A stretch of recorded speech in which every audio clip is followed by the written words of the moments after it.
What impressed you the most here, Friar, between Philly's win over Toronto and then like what the Warriors did? Because you look at Poole, he's been playing like an all-star since the all-star break, dude.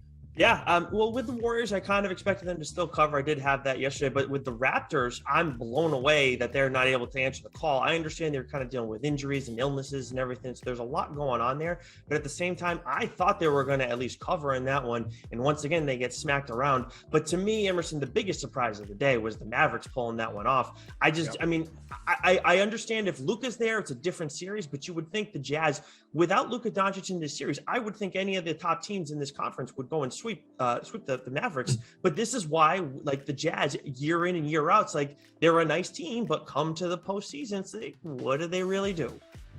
Yeah, Whalen, what do you think between the two teams that are down 2-0 in their opening series? Which one do you think has a chance of like coming back and actually making this a competitive series? Man, are they both done? I think they're both done. I mean, I'm looking at the numbers over at the DK Sportsbook right now, and Philly is now minus 2,000 to win that series, and Golden State minus 1,600 to beat Denver. And honestly, I think I would reverse those numbers. I think I could see Toronto maybe mounting somewhat of a comeback in this series. Like if Scotty Barnes makes a miraculous return for Game 3, if Gary Trent doesn't have to leave, with a what seemed to be a pretty serious illness. I was surprised he even played in that game last night. You're removing Matisse Thybulle for these next couple games at Toronto. I mean, Philly should win. They probably will win. But I thought Toronto would be able to put up a lot more of a fight. And they were literally and figuratively punched in the mouth in Game 1 of the series. And they just haven't been able to bounce back. And like, Nick said about last night's game, I thought Toronto was at least going to cover. They get out to, I think it was an 11-2 start. And, I looked away for like the next 3 minutes, and all of a sudden Philly's up like 14-12. So they got off to the start they needed to. They kind of blitzed Philly early on. Fred VanVleet hit some early shots, and then they just couldn't follow it up. So I think both these series are done. I mean, especially Denver. If you watch the second half of that game, I mean, DeMarcus Cousins is fighting Will Barton on the bench. Jokic just getting kicked out. Mike Malone just had this like stunned look on his face every time the Warriors would hit a shot. Both those series to me look like they're done.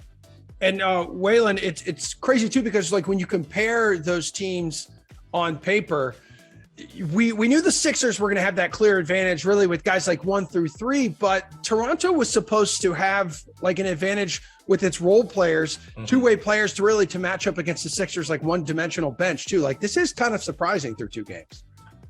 Yeah, it really is. It really is. And I think losing Scotty Barnes is a big, big deal for Toronto, because I think everybody loves like the top 6 or 7 for the Raptors. But beyond that, and when you take Gary Trent out of the equation as well as Scotty Barnes and even Thaddeus Young, who was banged up in this game, these are all key pieces for a team that's really, really top heavy and has a lot of kind of switchy, interchangeable, long, rangy wings. But you get beyond that, and like they have no other guards. Like when Gary Trent went out of this game, it's all right. Malachi Flynn, who we've gone way out of our way to play all season. Armani Brooks, Steve Mikhailuk. They have no depth in the backcourt whatsoever. So I think as soon as those 2 guys, 2 key starters for the Raptors, were banged up, their chances, to pull this upset, I think diminish pretty greatly. They need to be at full strength. And they're a team that even in the regular season, is not afraid to play 5 starters 39 plus minutes every single night. So if you remove 2 of those guys, they get in trouble pretty quickly. And as we saw last night, they have no answer for Embiid. I mean, he was just parading his way to the free throw line, especially in that first half.